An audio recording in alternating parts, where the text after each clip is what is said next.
Good evening, everyone. Here's what's happening tonight in sports. The St. Mary's basketball team knew tonight it would either finish the regular season as WCC co-champ or stand alone at the top of the conference. To stand alone, the Gales would have to beat Gonzaga in the tough venue of their home arena, complete a season sweep of the Bulldogs. Gonzaga got off to a quick start with a 17-1 run late in the first half.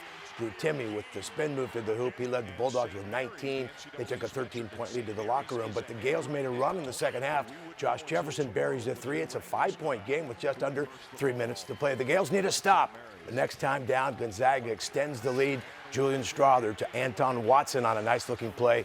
Gonzaga goes on to win 77-68. The two teams split the season series. They're conference co-champs with 14-2 records. The Gales 25-6 overall. Santa Clara closing out a successful conference season at San Diego. The Broncos already up big in the second half as they take the ball away and then run the floor. Brandon Podziemski finishes with the jam. He led Santa Clara with 26. The Broncos roll 81-63 at 23-8, 11-5 in conference. They finish in third place headed to the conference tournament. Tim Miles' San Jose State team trying to beat Boise State for just the fourth time in program history. Down by 12 with 8 minutes to play, the Spartans rallied late. They're down 4 with less than a minute there. Alvaro Cardenas hits a big three to make it a 1-point game. Spartans made a free throw to send it into overtime. Amari Moore hit the first points of OT. His three all net. Moore led the Spartans with 24. They outscore the Broncos 16-10 in OT. San Jose State wins 74-68. The Spartans 17-12 overall and a very respectable 8-8 in the Mountain West program that has dramatically turned around this year. Also tonight, USF finishes tied for 5th in the conference, losing to BYU. In the Pac-12, Cal's lost season gets worse. The Bears 3-26 after losing to Washington State.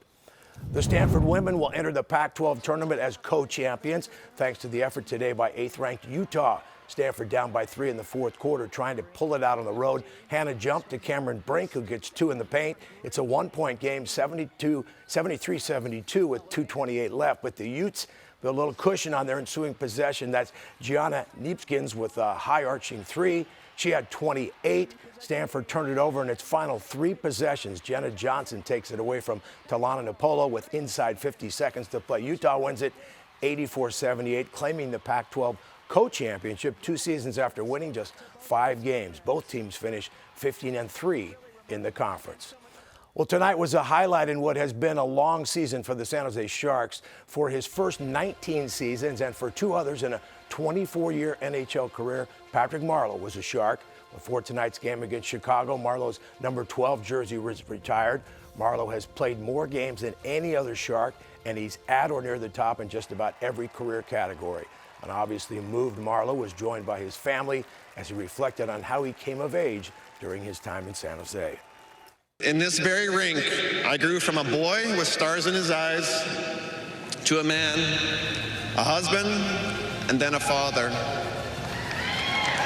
This will always be home to me. Thank you for this honor of a lifetime.